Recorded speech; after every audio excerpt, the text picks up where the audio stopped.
Hi guys. So I just wanted to quickly say something before the video is going to start. I just wanted to thank you so much for 25k subscribers. I'm actually so surprised because I never thought that it will actually happen.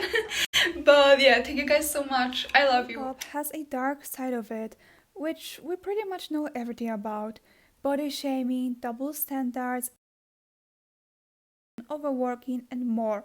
However, that's just the tip of the iceberg. Let's start off with something not too deep, but something I actually wanted to mention in this video. There are so many fan cams of K-pop idols from different events, group, and solo ones. If you have noticed in fan cams, idols seem to find the camera very easily. You might be wondering how they do it. A former member of Blady shared the secret on her YouTube channel.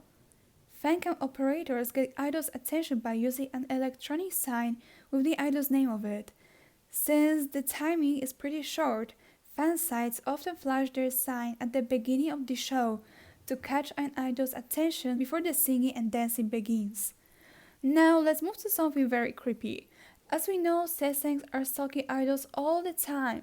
However, have you ever wondered how exactly they know where the idols are?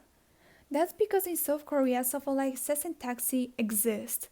For about $400, a Seseng can hire a Sesen Taxi that will follow their favorite stars around everywhere they go for the whole day. Sometimes it is very dangerous.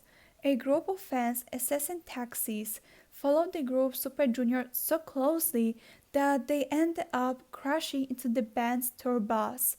They caused a six-car pileup that could have killed the band and left the members traumatized for life.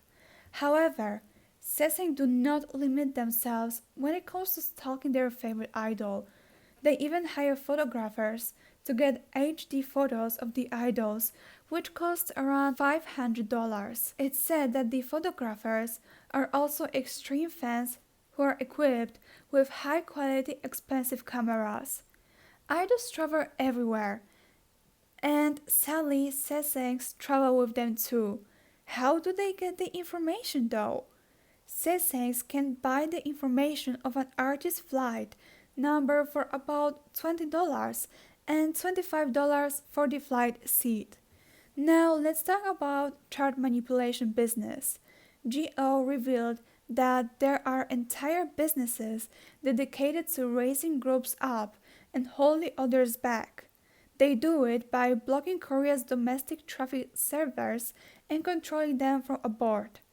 Back in 2010, when rumors of chart manipulation were swirling through the music industry, chart manipulators visited GO's agency and offered to make him number one for a price. He had to pay them $375,000 for only a month.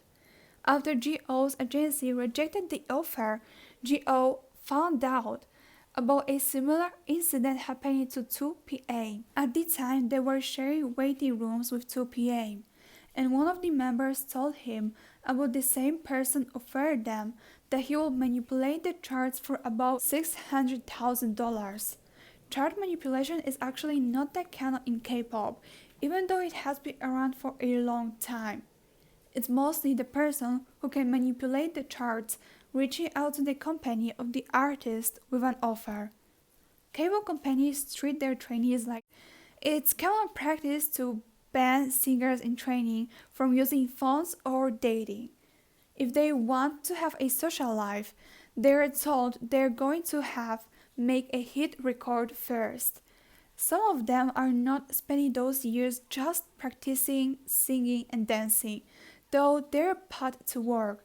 Jokwan told the press that while he was in boot camp, he was forced to make the exhibit's coffee, run odd jobs, and scrub the basement floor. Kids have to agree to all of this, though because they can get dropped from their contract at the moment's notice. You feel insecure every day, one cable star explained. You might be kicked out of the company one day. Another problem that's also very creepy are the managers. They seem to be a positive person in K-pop industry, but sometimes it's the otherwise. One manager found out that one of his clients was a closeted homosexual, and he decided to use it against him. He hid a camera in the aspiring star's home, paid a man to him, and secretly filmed it too. Then he sent the video to the young man's parents and to release it to the public unless they gave him $500,000. It also happens with big stars like Baek Ji-young. Her manager secretly filmed her having and used it against her when she tried to change the contract. When she tried to call his bluff, he leaked it into the internet, completely derailing her career for years. The manager, Kim Sung-jin, fled to the US when Baek tried to press charges. For years, he managed to go on being just as sleazy as he'd been in Korea. When he was finally arrested, it was because he caught committing. Every single idol has anti-fans that just keep on barking for no reason. They don't stand out from the rest of the dogs. However, some anti-fans are taking it way too seriously and actually try to an idol. At least one has actually managed to put a star. Anti-fan poured glue into Yoonho's drink and got him sent to ER. The experience was so for Yoonho. It took years, he would later say, before he could trust another human being.